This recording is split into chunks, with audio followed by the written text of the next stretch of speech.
سلامونه نیکې هیلې په دې هیله چې ټول روغ او جوړ اوسئ. جنسي تیری او لغړ فلمونه د راولپنډۍ پولیسو ښځه او خاوند په اخلاقي جرم نیولي.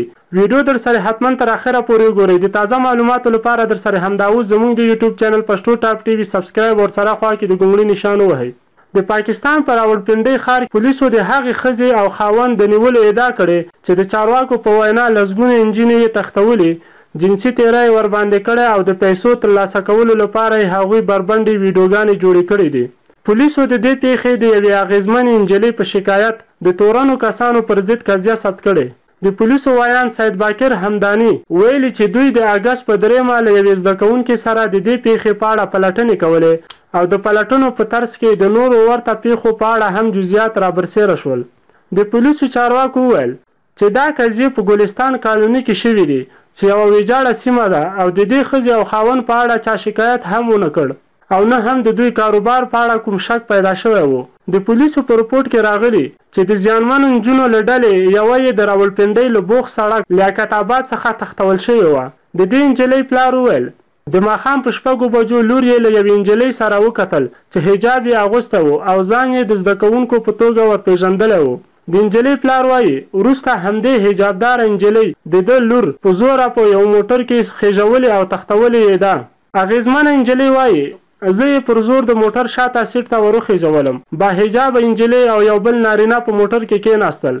دروازې یې راپسې بندې کړې او توره پرده یې کش کړه. نجلۍ خنجر راوویست او نارینه زما په وهلو پیل وکړ. د اغېزمنې نجلۍ په وینا تورن کسانو دا په بېلابېلو لارو د راولپنډۍ ګلستان ښارګوټي ته بوتله.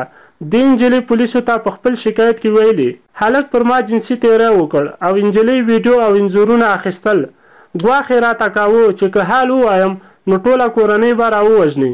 پولیس وایي چې له پیښې وروسته تورنو کسانو دا نجلۍ تر خپله کوره رسولې.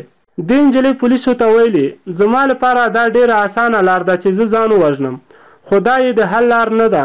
زه نه غواړم چې ما سره څه شوي هغه د بل چا سره هم وشي.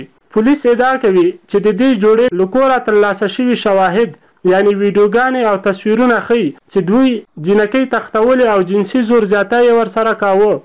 د پولیسو په وینا د تورنو کسانو له موبایلونو د 10 نجونو ویډیوګانې ترلاسه شوي دي او له 1000 څخه د زیات عکسونو د دې لاسته ورغلي.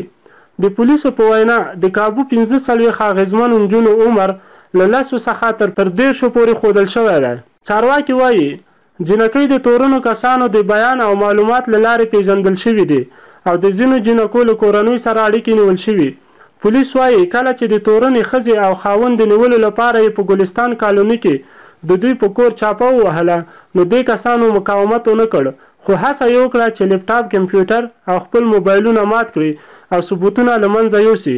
ویډیو لایک او له نورو دوستانو سره مو شیر کړئ.